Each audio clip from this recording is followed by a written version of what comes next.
Imagine posting an image to Instagram. You forget that you did it and you never post anything else to that said account ever again.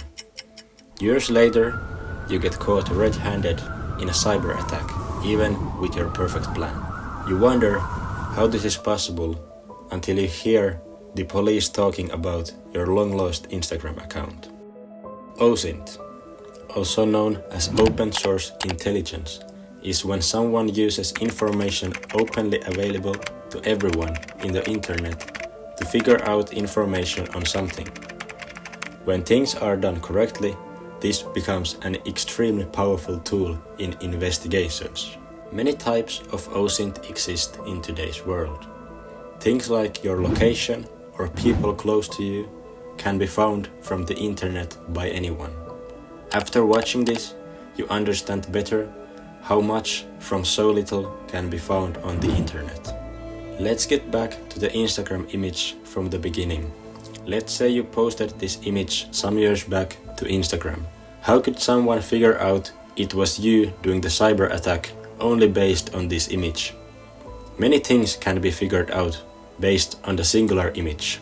Firstly, in the older ages of internet, all the data stored in an image you take was posted with the image to the internet. The only thing that you needed to know was how to look for that information.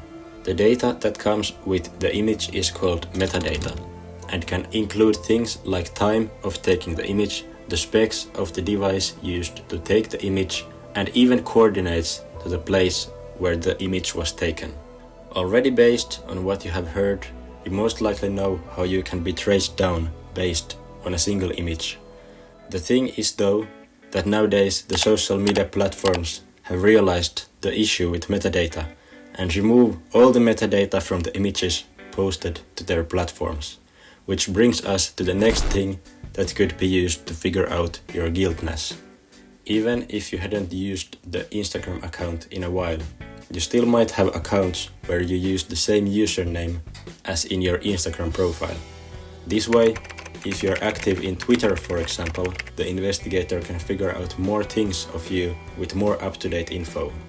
To make this search even more powerful, the investigator can use special Google search techniques to look for more that wouldn't maybe show up with a basic search. Things like using quotes in the search only make Google show pages with the specific string in it. The before and after keywords can be used to look for results before or after a specific date, and the file type keyword can be used to look for a specific type of a file in the internet.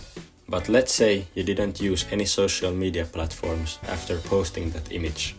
The thing still is that your friends might not have been as inactive. If your account is somehow related to a friend of yours, the investigator can learn about you based on your friend. These could be people who, for example, follow you, or people who have commented on your initial post. But let's say none of the techniques above give any results about you to the investigator. They still have one very valuable resource unused: the image itself. You see, the image shows a landscape, and with enough geographical knowledge, the investigator can figure out your location. There are many methods to achieve this.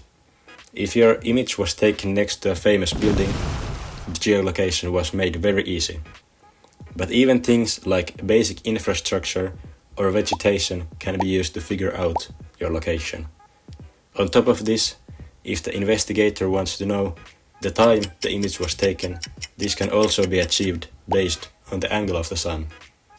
Tools like SunCalc are made for this sole purpose. So be careful out there with the things you leave about yourself on the internet. Many things can be used against you without you even realizing. If you want to train your skills in the field of OSINT, a couple of great websites are TryHackMe and also graalhix.com. And if you have got any video suggestions, please leave them below. That's all for this one, and I'll catch you in the next one.